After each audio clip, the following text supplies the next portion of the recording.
Então, pessoal, vamos exercitar um pouquinho, né? Vamos pegar e verificar o que é que aprendemos com as áreas. Começaremos por uma questão bem simples. Então, com isso, abram aí na página 337. Vamos lá. O que é que diz o texto? O texto diz o seguinte: a figura a seguir mostra o terreno em que será construída uma piscina. No terreno foram cercadas duas regiões quadradas. A menor dessas regiões será cavada para dar lugar à piscina, propriamente dito. E a faixa entre os quadrados reserva lugar para o piso de pedra que cercará a piscina. Sendo A o lado do quadrado menor e X a largura da faixa entre os quadrados, pode-se expressar corretamente a área do quadrado maior por quê? Então, vem aqui comigo, vamos resolver. Vamos resolver? Se você observar a área da figura maior, é fácil. Observe que o que você tem que ficar ligado que toda essa faixa aqui que ele diz tem espessura, tem largura x. Então, esse quadrado aqui teria lado A mais x de um lado, mais x do outro. Ou seja, A mais 2x. De forma idêntica, esse outro lado, A mais 2x. Como já vimos, a área de todo e qualquer quadrado, né, a medida do lado ao quadrado, então a área seria equivalente à medida desse lado ao quadrado. O que você tem que ficar ligado é que isso aqui é um produto notável. Você tem duas opções. Ou você lembra que qualquer número é ele vezes ele mesmo, e você faria o quê? O pessoal chama por aí de chuveirinho, faria distributiva. Ou você faz isso, ou então você pode fazer o quê? Você pode calcular o produto notável. Seria o quadrado do primeiro, mais 2 vezes o primeiro pelo segundo, mais o quadrado do segundo. A ao quadrado, 2 vezes A vezes 2, como a ordem dos fatores não altera o produto, 2 vezes 2, 4AX. 2 ao quadrado, 4, x ao quadrado. Então, dentre as alternativas, a resposta correta vai ser que letra C de casa. Beleza? Então, observa, probleminha fácil, e nós vamos evoluir, não se preocupe, vamos chegar num grau de dificuldade um pouco mais elevado, para que você chegue forte na prova. Segue aí.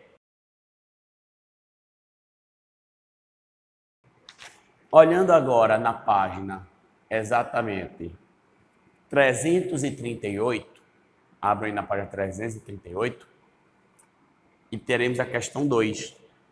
E na questão 2 ele diz: utilizando instrumentos de desenho geométrico, Carlos construiu um retângulo e Joana construiu um paralelogramo, ambos representados pelas figuras a seguir. A área do paralelogramo de Joana é aproximadamente quantos por cento da área do retângulo de Carlos?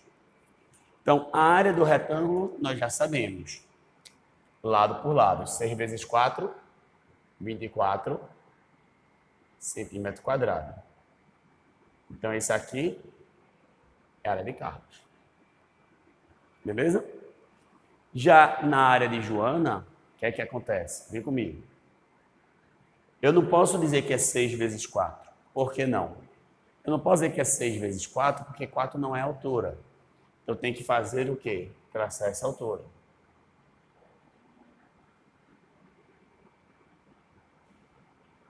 Como é um paralelogramo, nós sabemos que os lados opostos são paralelos iguais.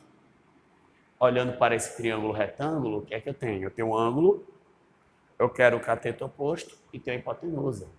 Qual a razão trigonométrica envolve ângulo, cateto oposto e hipotenusa? Não é o seno?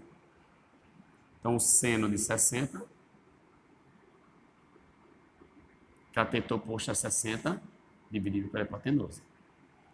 O seno de 60 é tabelado. Qual o seno de 60? Lembra comigo?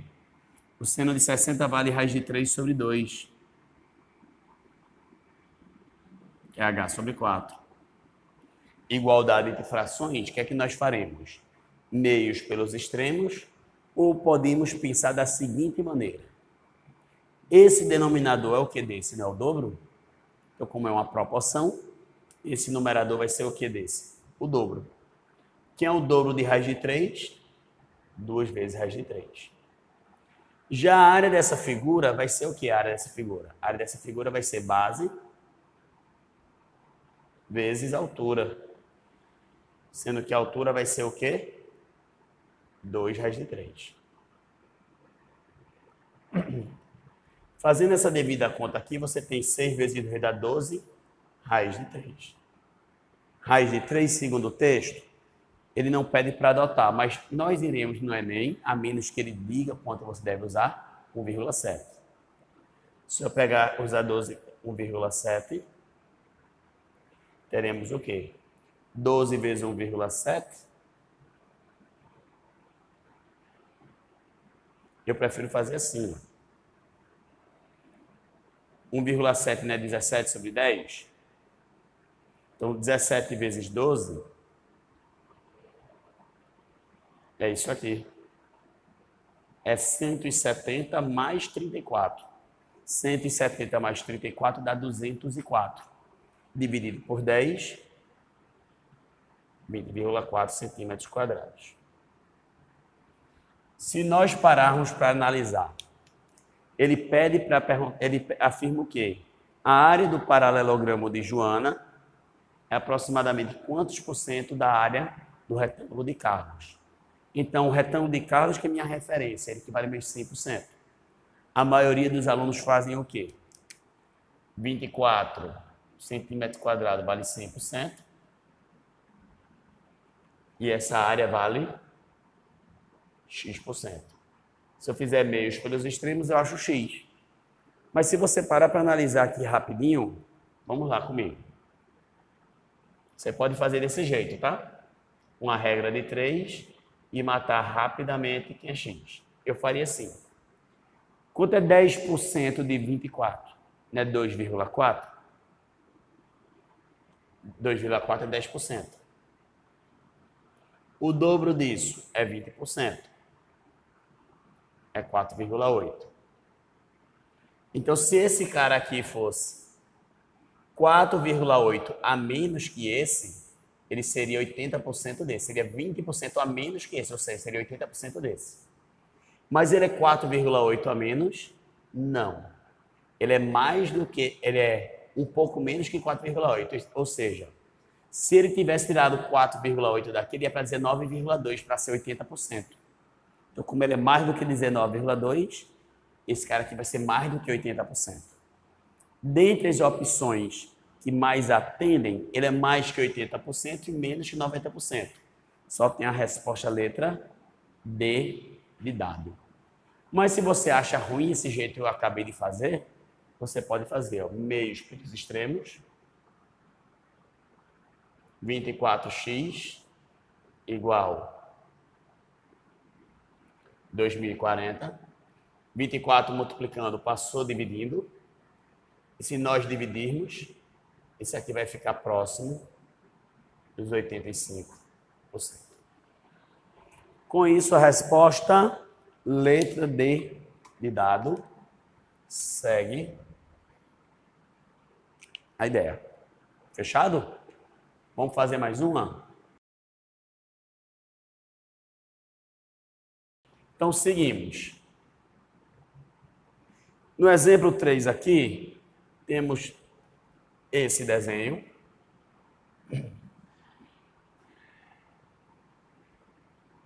E nesse desenho é um terreno. Vamos ler o texto. Diz o seguinte. Um terreno tem a forma de um trapézio retangular, como mostra a figura abaixo. Sabendo que a altura desse trapézio mede x e que as bases medem 20 metros e 44 menos 4x, o valor de x para que esse terreno tenha área máxima é quanto?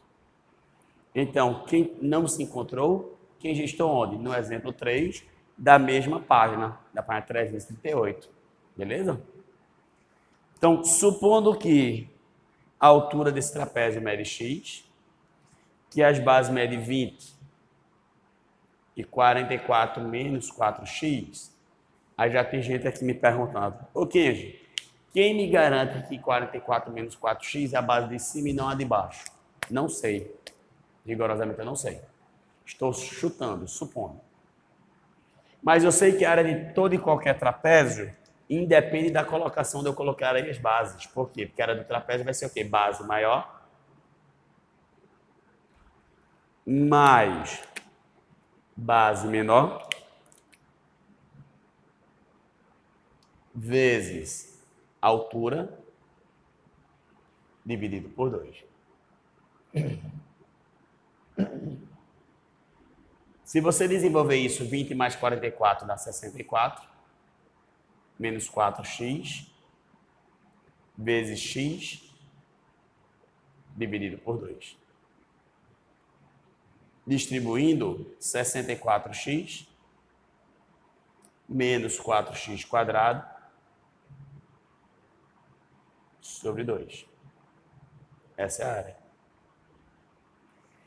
Kenji, será que eu posso simplificar esse 64 por 2? E a resposta é não. Por quê? Porque esse 2 está dividindo tanto 64x quanto 4x quadrado. Agora, se nós dividirmos todo mundo do numerador por 2, aí sim. 64x por 2, 32x. 4x por 2, 2x quadrado. Se nós analisarmos aqui, à medida que x varia, a área varia. A área está em função de x. Que função é essa? É uma quadrática. Se eu quisesse esboçar a relação entre x e a no plano cartesiano, como é o gráfico, uma parábola. Com cavidade voltada para cima ou para baixo? Para baixo. Por quê? Porque o coeficiente líder é negativo, é menos 2. Lembrando, quem é A, quem é B e quem é C da função aqui? A é menos 2, o B é 32 e o C, como não aparece, não depende de x, então o C vai ser quanto? 0. Não precisaria você esboçar o gráfico, mas para melhor explicação, lembrando, a boca é voltada para baixo. Por quê? Porque o líder é negativo. Essa boca vai cortar, essa parábola vai cortar o eixo dos y na origem, que toda vez corta no C. E se nós analisarmos aqui, para cada x eu obtenho uma área. Para cada x eu obtenho uma área. A área máxima aqui no topo, ó. Para essa área ser máxima, depende de um x. E x é esse, pessoal? É o x do vértice. E como é que calculo o x do vértice em uma equação do segundo grau? Em uma função do segundo grau, desculpe. Menos b sobre 2a. Como b aqui é 32, menos 32 sobre 2 vezes a. 2 vezes menos 2. 2 vezes menos 2 dá menos 4. Menos com menos dá mais. 32 por 4 dá 8. Ou seja, quais são as dimensões desse trapézio? Base 20, altura 8 e a outra base 4 vezes 8, 32. 44 menos 32, 12. Então, as bases do trapézio medem 12 e 20 e a altura 8. Como ele pede o valor de x para que esse terreno tenha área máxima, o valor de x já tínhamos resolvido, é quanto? 8. Beleza? Então, já voltaremos.